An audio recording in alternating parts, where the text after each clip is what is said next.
ஆண்டவர் இயேசுவில் என் அன்பிற்கினிய அருள் பணியாளர்களே, இருபால் துறவியரே, சகோதரிகளே, சகோதரர்களே,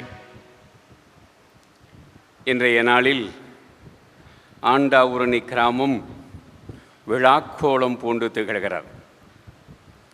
ஒவ்வொரு ஆண்டும் ஆண்டாவூரணி வடக்கூர் புனித மிக்கேல் அதிதூதர் திருவிழாவிற்கு சிறப்பான கூட்டம் வரும் என்றாலும் வரலாற்றில் இந்த நாள் கூட்டம் மிகப்பெரிய கூட்டமாக பதிவு செய்யப்படும் என்று நினைக்கிறேன்.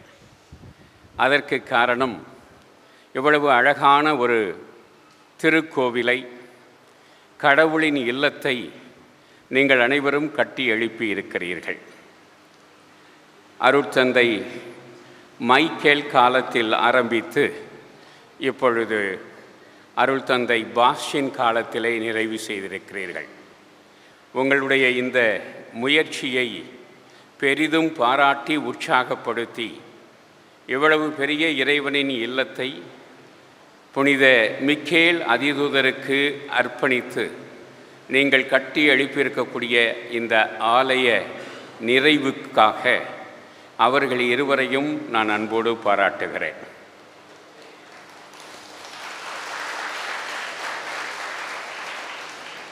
அதே போல இந்த ஆலயத்திற்கு ஏறத்தாழ 4 கோடி செலவில் கட்டப்பட்டிருக்கக்கூடிய இந்த புதிய ஆலயத்திற்கு பெரும் அளவில் நன்கொடை கொடுத்த, ஏன் சிறிய அளவிலும் தங்களால் இயன்றதை கொடுத்த அனைவருக்கும் என்னுடைய பாராட்டுக்களையும் அதற்குரிய பலனையும் கடவுள் கொடுக்க வேண்டும் என்று நான் ஜெபிக்கிறேன். குறிப்பாக நம்முடைய மறை மாவட்டத்திலே பல்வேறு ஆலயங்கள், எந்த ஆலயம் கட்டப்பட்டாலும் அவருடைய பங்களிப்பு இல்லாமல் இருக்காது. அப்படி ஓரிக்கோட்டை திரு அமல்ராஜ் அவர்களும் பெங்களூர் திரு குழந்தை அவர்களும் மிகச் சிறப்பாக இந்த ஆலயத்திற்கு நன்கொடை கொடுத்திருக்கிறார்கள். அது அல்லாமல் 10 பேர் ஆளுக்கு 10 லட்சம், 1 கோடி ரூபாயை 10 பேர் மட்டும் கொடுத்திருக்கிறார்கள். அதே சமயத்தில் சிறிதாக தங்களால் இயன்றதை கொடுத்த அனைவருக்கும், அனைத்து நன்கொடையாளர்களுக்கும் என்னுடைய பாராட்டுக்களையும் ஆசிரையும் தெரிவித்துக் கொள்கிறேன். ஆலயத்திற்குள் இருப்பது போல ஏறத்தாழ 3 மடங்கு மக்கள் ஆலயத்திற்கு வெளியே இருக்கிறார்கள். எப்படி நம்முடைய காவல்துறை வழக்கமாக நம்முடைய கிறிஸ்தவர்களுடைய திருவிழாக்களுக்கு பெரிய பந்தோபஸ்து கொடுப்பதில்லை. காரணம், இவர்கள் அடக்கமானவர்கள், பிரச்சனை இருக்காது, அவர்களாக வந்து சாமி கும்பிட்டு விட்டு போய்விடுவார்கள் என்று. இன்று திரண்டிருக்கிற கூட்டத்தை பார்த்து அவர்களே நிறைய போக்குவரத்தை ஒழுங்குபடுத்தக்கூடிய தேவை இருக்கிற அளவிற்கு இந்த ஆண்டாவூரணி கிராமம் முழுவதும் ஸ்தம்பிக்கிற அளவிற்கு மக்கள் கூட்டம் இருக்கிறார். பங்கு தந்தை இல்லத்திலிருந்து இங்கே பிரமாண்டமான ஒரு வரவேற்போடு அனைவரும் வந்தோம். முதலில் அப்படிப்பட்ட ஒன்று வேண்டாம் என்று தான் நான் பங்கு தந்தையிடமும் ஊர் தலைவர்களிடமும் சொன்னேன். ஆனால் இதை பார்த்த பொழுது எனக்கு மனதில் வந்தது, it is the public demonstration of our faith. நம்முடைய விசுவாசத்தினுடைய பகிரங்க அறிவிப்பு தான் இந்த வரவேற்பு. எனவே எப்படி நாம் நம்முடைய விசுவாசத்திலே பெருமை கொள்கிறோம், இந்த விசுவாசம் நம்முடைய கேடயம், இந்த விசுவாசத்தால் தான் நாம் வாழ்கிறோம் என்பது என்று எல்லா மக்களுக்கும் அறிக்கையிடுகிற ஒரு வரவேற்பு நிகழ்வாக இந்த நிகழ்வு அமைந்தது. எனவே எப்படி நாம் நமது விசுவாசத்தால் வாழ்கிறோம், அதனைத்தான் ஆண்டவர் இயேசு கிறிஸ்து அவருடைய வாழ்வில் அடிக்கடி சொல்லியிருக்கிறார். எனவே உன் விசுவாசம் பெரிது, உன் விசுவாசம் உன்னை காப்பாற்றியது என்று சொல்வார். நாம் தொடர்ந்து இந்த கத்தோலிக்க இறை நம்பிக்கையிலே ஆழ்ந்த நம்பிக்கையுடையவர்களாக இருக்கின்ற காரணத்தினால் நாம் நிச்சயமாக இறைவனால் காப்பாற்றப்படுவோம், இறைவனால் வழிநடத்தப்படுவோம், இறைவனால் ஆசீர்வதிக்கப்படுவோம். இந்த நாளிலே இந்த பிரம்மாண்டமான ஆலயம், இதனை நான் பார்க்கிற பொழுது மகிழ்ச்சி அடைகிறேன். வரவேற்புரையில் முன்னுரையில் அவர்கள் குறிப்பிட்டது போல 3 முறை இந்த ஆலய கட்டுமான பணிகளை பார்வையிட்டு என்னுடைய ஆலோசனைகளை கொடுத்து சென்றிருக்கிறேன். இந்த ஆலயம் ஏறத்தாழ ஒரு விண்ணகத்தை மண்ணகத்திலே கொண்டு வந்து காட்டுகிறது போல ஆலய கலைகளிலே பரோக் கலை என்று ஒன்று இருக்கிறார். அந்த கலை தான் விண்ணகத்தை மண்ணகத்திலே காட்ட முயற்சி செய்கின்ற ஒரு கலை. அந்த கலை வடிவத்திலே மிக அழகாக இந்த ஆலயத்தை கட்டி முடித்திருக்கக்கூடிய உங்கள் அனைவரையும், இங்கு வேலை செய்த கலைஞர்களையும் நான் அன்போடு பாராட்டுகிறேன். இந்த நாளிலே இந்த ஆலயம் ஏற்கனவே 300 ஆண்டு விசுவாச பாரம்பரியம் கொண்டது இந்த ஆண்டாவூரணி கிராமம், இதனுடைய சுற்றுப்பகுதிகள். எனவே எப்பேற்பட்ட பகுதியில் 100 ஆண்டுகளுக்கு முன்பாகவே இங்கே ஆண்டாவூரணி வடக்கு கிராமத்திலே புனித மிக்கேல் அதிதூதருக்கென ஆலயம் கட்டப்பட்டது. நான் குருவாக இருக்கிற பொழுது நினைவில் வாழும் அருள் பணியாளர் ரெக்ஸ் பங்கு தந்தையாக இருக்கிற பொழுது நான் 1 ஆண்டு திருவிழாவிற்கு வந்து தலைமையேற்று திருப்பலி நிறைவேற்றியிருக்கிறேன். எனவே அப்பொழுதுமே பெரிய கூட்டத்தை நான் இங்கு பார்த்திருக்கிறேன். எனவே எப்படி இந்த இன்றைய ஆலய வரலாற்றை சொன்ன பொழுது அந்த காலத்திலே மாந்திரிகம், செய்வினை, செய்விப்பு, தகடு வைப்பது, இப்பேற்பட்ட பல்வேறு தீய ஆவிகளை தூண்டி விடுகிற வழக்கம் இருந்த காலத்தில் இதால் பாதிக்கப்பட்ட அத்தனை பேரும் மிக்கேல் அதிதூதர் ஆலயத்திற்கு வந்தால் அவர்களிடம் இருக்கக்கூடிய தீய ஆவிகள் அகற்றப்பட்டு அவர்கள் நலமடைந்து சென்றதை பல பேர் சொல்லியிருக்கிறார்கள். எனவே இப்படித்தான் இந்த மிக்கேல் அதிதூதர் ஆலயம் நம்முடைய ஆண்டாவூரணி வடக்கு கிராமத்திலே மிக சிறப்பான ஒன்றாக அமைந்திருக்கிறார். நாம் நம்முடைய நம்பிக்கைக்கு வருவோம் என்றால் இந்த மிக்கேல் அதிதூதர் என்று அழைக்கப்படுகிறார்.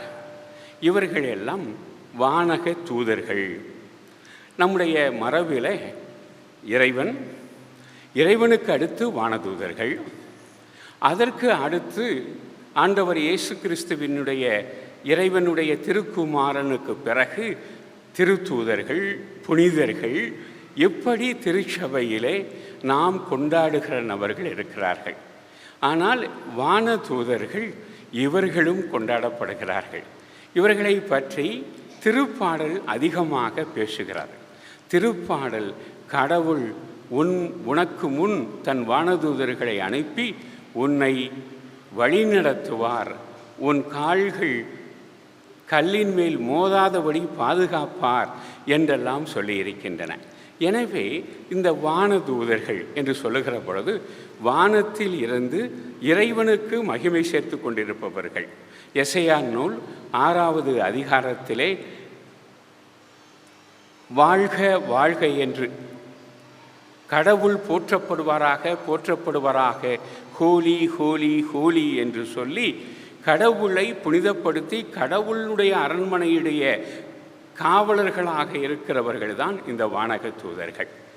இவர்களிலே ஒரு பகுதியினர் நம்முடைய காவல் தூதர்கள். அவர்களுடைய திருவிழாவை நாம் அக்டோபர் மாதம் 2ஆம் தேதி கொண்டாடுகிறோம். ஒவ்வொருவருக்கும் ஒரு காவல் தூதர் தரப்பட்டிருக்கிறார். அந்த காவல் தூதர் தான் நம்மை தீவினைகளிலிருந்து காப்பாற்றுகிறவர். என்னுடைய நண்பர் ஒருவர் வானதூதர் என்பவர் இருக்கிறாரா என்று கேட்டார். அதுவும் காவல் தூதர் என்பவர் ஒருவர் இருக்கிறாரா என்று கேட்டார். ஆம், அது எங்களுடைய நம்பிக்கை என்று சொன்னேன்.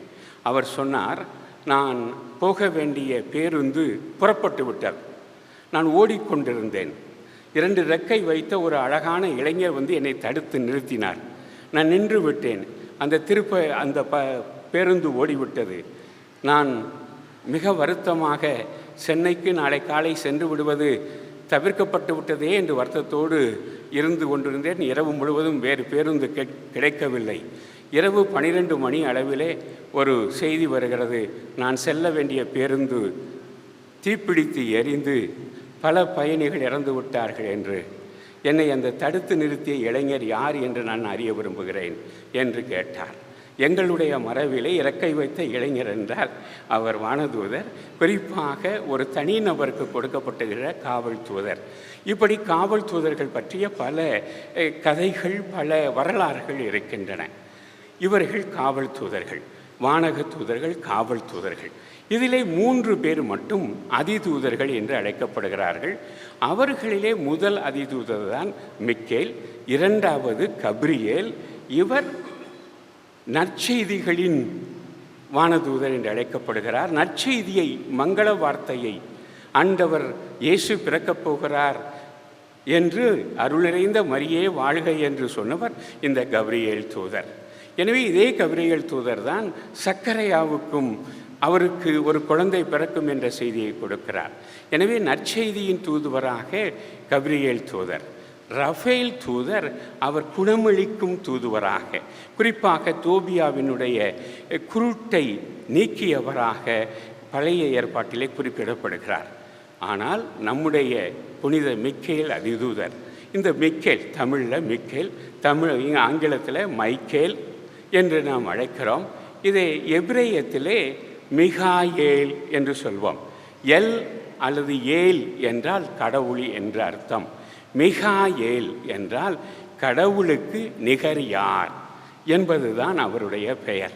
அவருடைய பெயரை இன்றைய 2வது வாசகம் சொன்னதை நாம் கேட்டோம். திருவெளிப்பாட்டு நூல்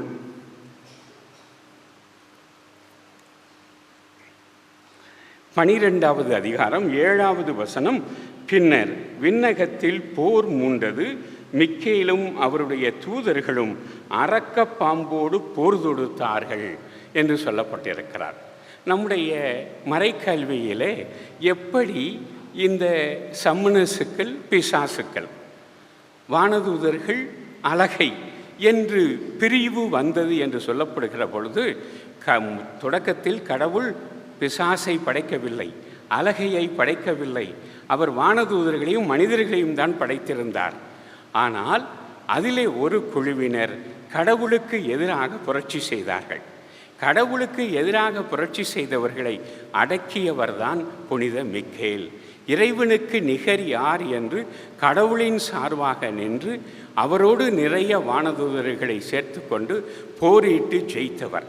அதனால்தான் அவர் அதிதூதர் மிக்கேல் என்று அழைக்கப்படுகிறார். கடவுளை எதிர்த்தவர்கள் அலகையாக, பிசாசுக்களாக மாறினார்கள். அவர்கள்தான் தீய சக்திகள், தீய சக்திகளின் ஊற்றுக்கள். எனவே இன்று மனிதர்களுக்கு வருகிற பல்வேறு தீமைகளுக்கு காரணம் இந்த தீய சக்தி, அலகைதான்.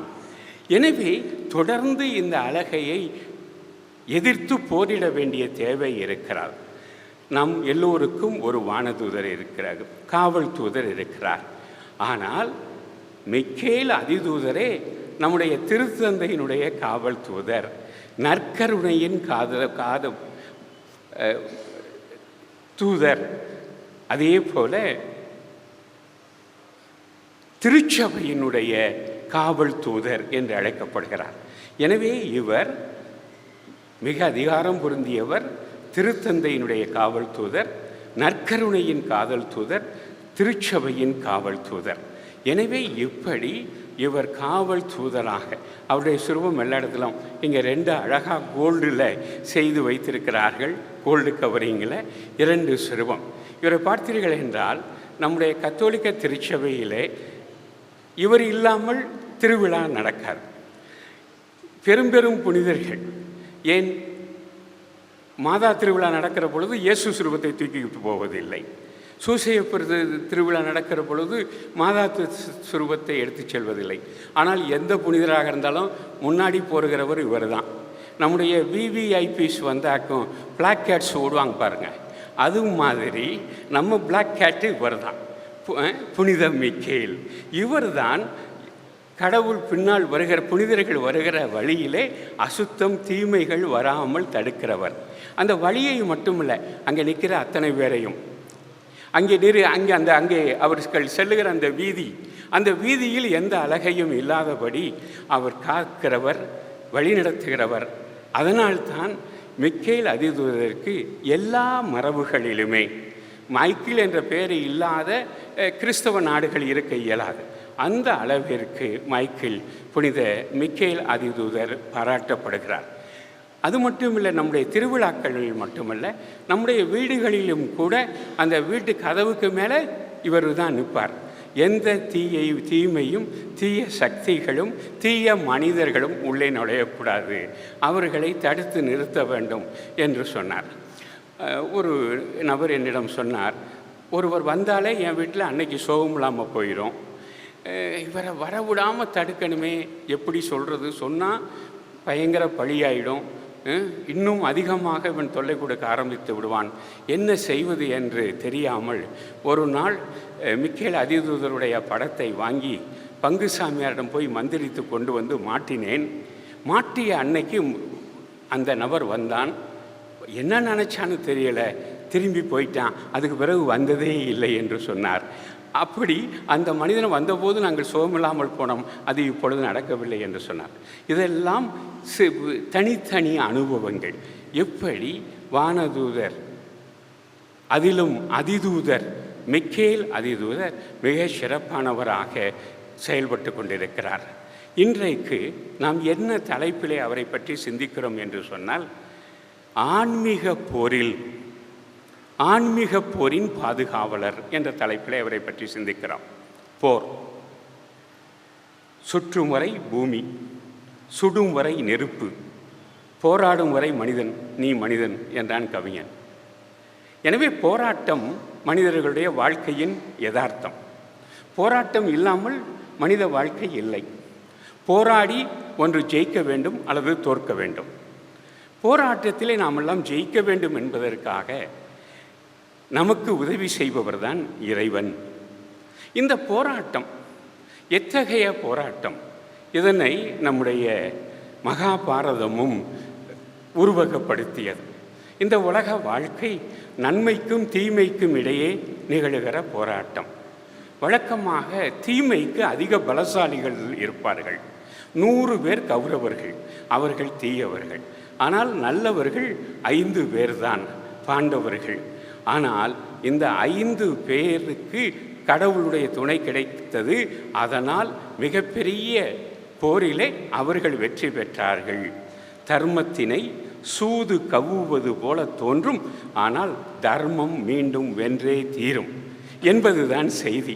எனவே உலக வாழ்க்கையிலே தீமை நன்மையோடு போரிடும், அதர்மம் தர்மத்தோடு போரிடும், சூது உண்மையோடு போரிடும். அவற்றில் எல்லாம் தொடக்கத்திலே உண்மை தோற்பது போல, தர்மம் தோற்பது போல தோன்றினாலும் இறுதியில் உண்மை வெல்லும். அதற்கு எடுத்துக்காட்டு தான் மிக்கேல் அதிதூதர். சரி, நம்முடைய தனிப்பட்ட வாழ்க்கைக்கு வருகிற பொழுது எத்தனை வகையான போர்களை சந்திக்கிறோம்.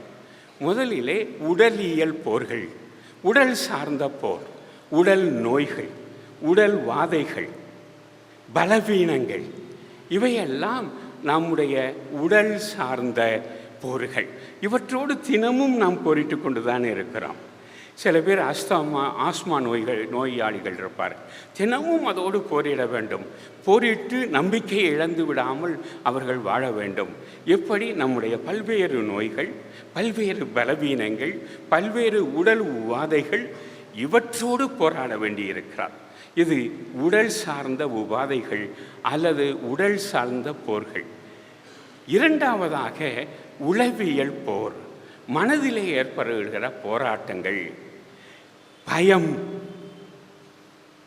அச்சம், கோழைத்தனம், பதஷ்டம், இப்பேற்பட்ட பல்வேறு எதிர்மறை உளவியல் குணங்கள் நேர்மறை குணங்களோடு மோதும்.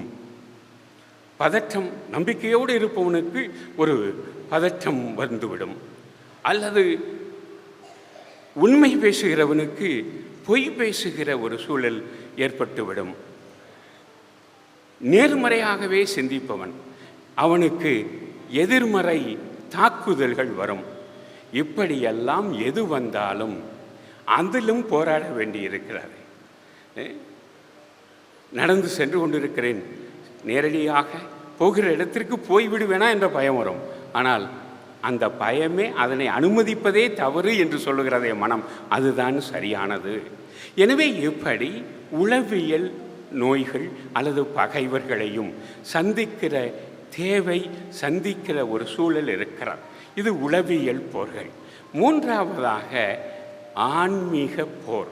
இந்த ஆன்மீக போர் என்பது என்ன? கடவுள் அஞ்சாதே திகையாதே நான் உன்னோடு இருக்கிறேன் என்று சொல்லுகிறார். ஆனால் அழகை என்ன சொல்கிறது? கடவுள்னு ஒன்றும் இல்லை, அப்படி ஒருத்தரை நம்பாத, அவர் உன்னைய கைவிட்டுருவார், இதுவரைக்கும் உனக்கு என்ன பெருசாக கிடைச்சது, இப்படியெல்லாம் சொல்லும். எனவே இறைவனுக்கு எதிரான அந்த எண்ணங்கள், அந்த ஒரு போராட்டம், அதே போல மனித வாழ்க்கையிலே இறைவன் தருகிற நன்மைகளை அனுபவிக்க விடாமல் செய்கிற தீய சக்திகள், பிறர் செய்கிற செய்வினைகள் அல்லது பிறருடைய தீய எண்ணங்கள், இவையே பாதிக்கின்றன. அதனால்தான் தமிழிலே துஷனை கண்டால் தூர விலகு என்று சொன்னார்கள். எனவே இப்படி ஆன்மீக போராட்டங்கள் இருக்கின்றன. எனவே இத்தனையிலும் நாம் வெற்றி பெற வேண்டும். வெற்றி பெறுவதுதான் நம்முடைய இலக்கு.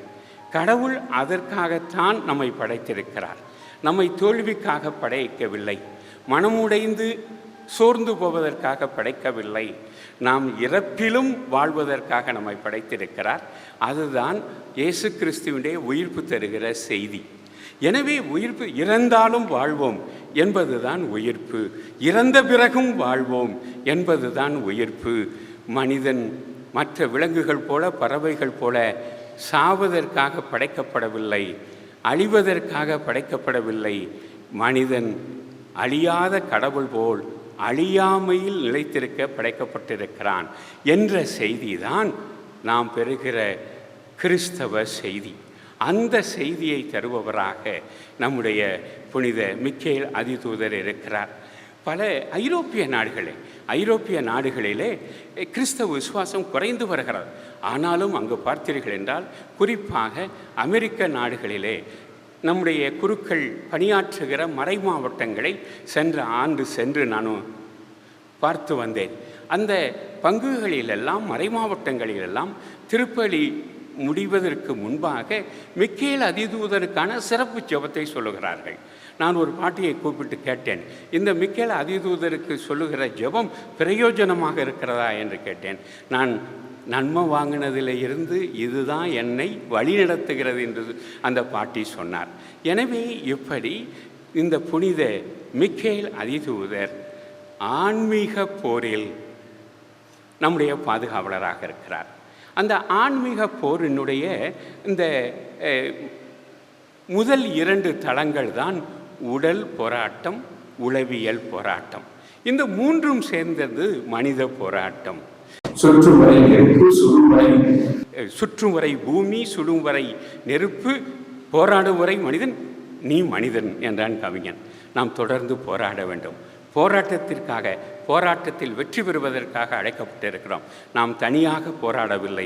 கடவுள் நமக்கு கொடுத்திருக்கக்கூடிய புனித மிக்கேல் அதிதூதர் நம்மோடு சேர்ந்து போராடுவதால், அல்லது நம்மளை சும்மா பின்னாடி ஜாலியாக அவர் போரிட்டு நம்முடைய பகைவர்களை வீழ்த்துவதை பார்த்து சந்தோஷப்பட்டு வருகிற வகையில் அவர் முன் செல்லுகிறார் என்ற நம்பிக்கையோடு இந்த திருப்பலியிலே கலந்து கொள்வோம். இங்கு வந்திருக்கக்கூடிய உங்கள் அனைவருக்கும் ஆண்டவர் இயேசுவினுடைய அருள்வரங்கள் அனைத்தும் நிறைய கிடைக்கவும், புனித மிக்கேல் அதிதூதருடைய பாதுகாப்பு வழிகாட்டுதல் உங்களுக்கு என்றும் கிடைக்கவும் இந்த திருப்பலியை ஒப்புக் கொடுத்து மன்றாடுகிறேன். ஆமென்.